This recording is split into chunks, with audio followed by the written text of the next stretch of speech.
Welcome back, ladies and gentlemen, and thank you very much, guys, for your great support. Now, fellow Kenyans, let me ask this question. I want to ask this question in a very friendly way.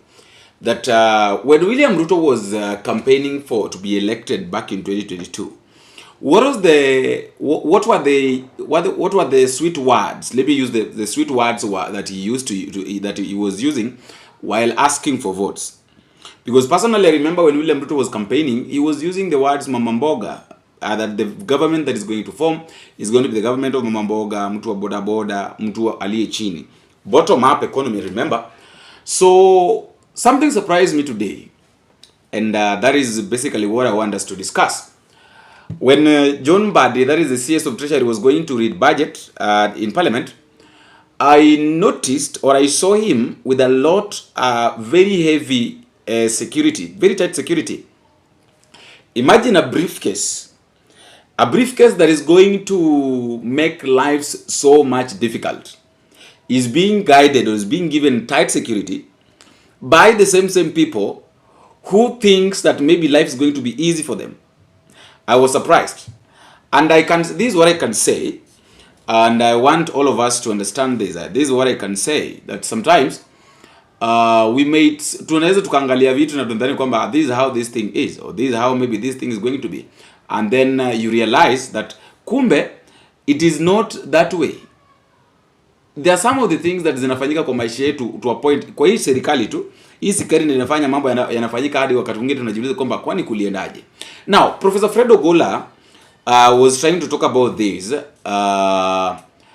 I think alikuwa K24 in that process, and listening to him made me remember these statements, these words of the president, that mkiona kwamba mkinichagua mnipe miaka 5 kwanza, mnaona kwamba sitaweza msiniongeze miaka zingine 5, lakini mkiona kwamba naweza.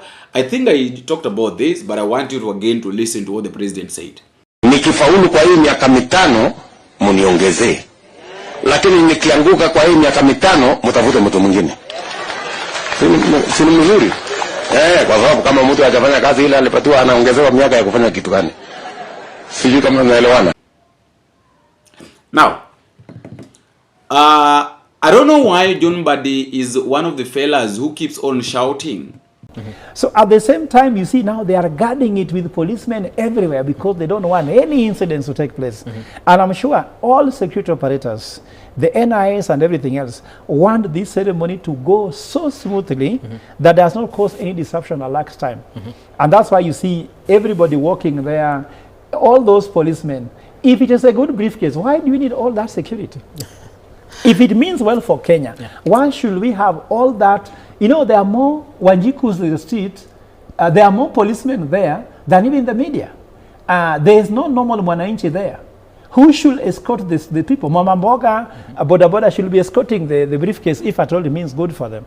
For me, a symbol of good governance means citizens don't have to have too much security presence, authorization. When I was in the US, you could see a minister working with the 2 people to go and read budget. I was in Brussels. EU budget is a budget of over 20 countries. We used to walk to read it. I never saw all this drama. But for us here, all this money to get these policemen here, some police stations have no police at the moment. Some property are suffering somewhere. I'm just analyzing. We don't need all this drama. You know, that work should take 5 minutes and go. The argument could be we are guarding something, the future of the country for the next financial year. So it's very important to actually bring all the resources. Supi, I want us to look at, because I know any minute will actually be... Every now and then, yani uko kwa parliament, badala kusoma tu budget pole pole, kelele ni ya nini? Speaker and honorable members, this is the first budget since the passing of the late Right Honorable His Excellency Raila Amolo Odinga, who is fondly remembered as a patriot and national hero, and who steadfastly championed economic justice, democracy, and equal opportunity for all Kenyans. His legacy continues to inspire and guide us as we transform Kenya into a newly industrialized and middle-income economy. In honor of his immense contribution to our country, I would politely request and invite members of this esteemed House to observe a moment of silence which will take 1 minute. Members be upstanding, guests in the galleries be upstanding.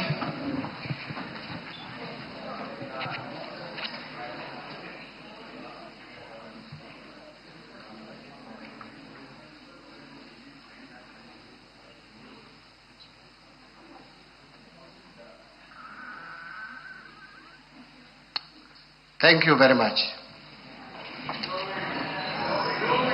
Fiscal deficit and financing.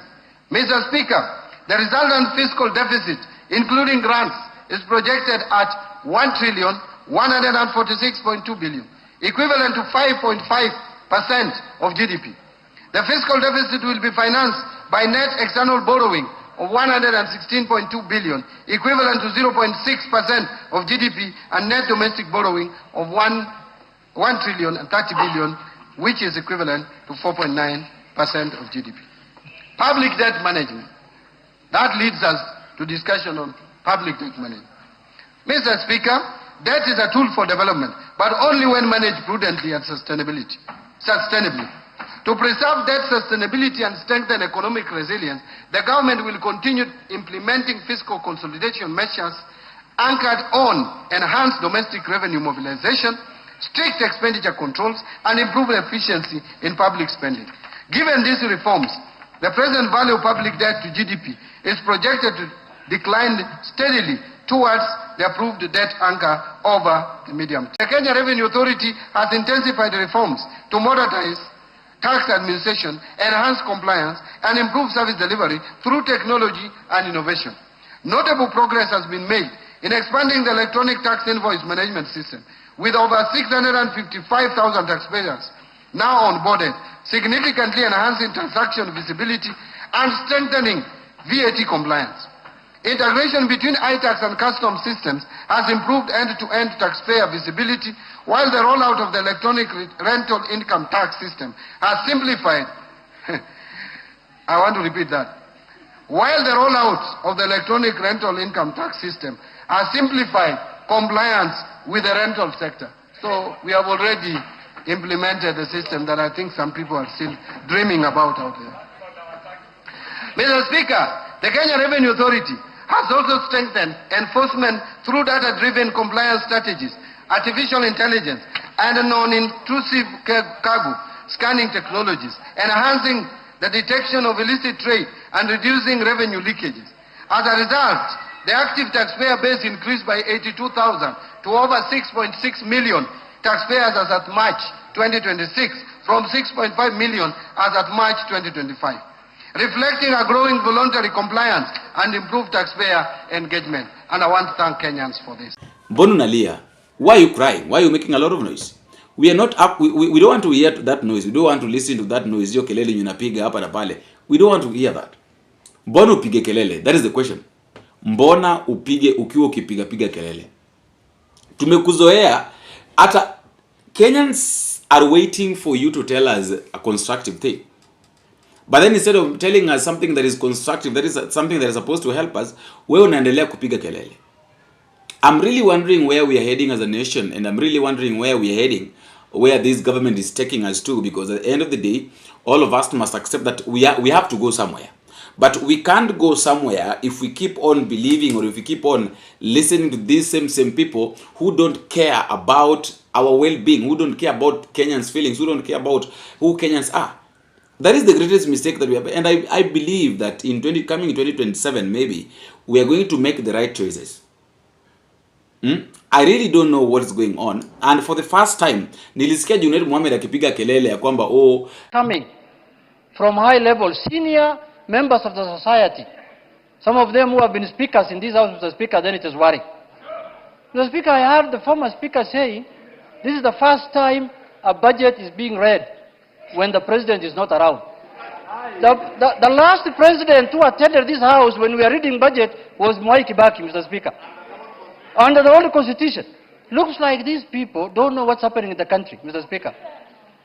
Mr. Speaker, I think they have no agenda to tell Kenya, so they are scavenging for anything Even when the president travels is a problem to them, there's a minister in charge of treasury who should come to the house and read the budget, not the president, Mr. Speaker. Mr. Speaker, secondly, who is an expert? Mr. Speaker, secondly, they have spoken about the finance bill. First, they said that the finance bill has a clause that says all freehold titles will be changed to leasehold titles. That lie has been demystified. Now they have nothing else to say. Lastly, Mr. Speaker, I want to remind the House and Kenyans that the person who is coming to read the estimates today is a former chairman of ODM. Can you repeat after me? ODM. Can you repeat after me? ODM. Thank you very much. People are complaining that it is the first time since Kenyan got its independence that the budget is being read when the president is away. Seriously, at Kibaki, there was when Kibaki, I was young, like seriously. So kwa nini William Ruto hayuko Kenya wakati budget inasomwa? No, tuseme tu kweli. Ama he knows, he is sure that his experts are going to do what is required. Mimi nashindwa. By the way, mimi kusema kweli mimi nashindwa pale ambapo tunaelekea na pale ambapo tumefika sasa hivi kama nchi. Sijui kutaendaje na sijui tutafanyaje, lakini at the end of the day, fellow Kenyans, we have a long way to go and we have a lot to talk about.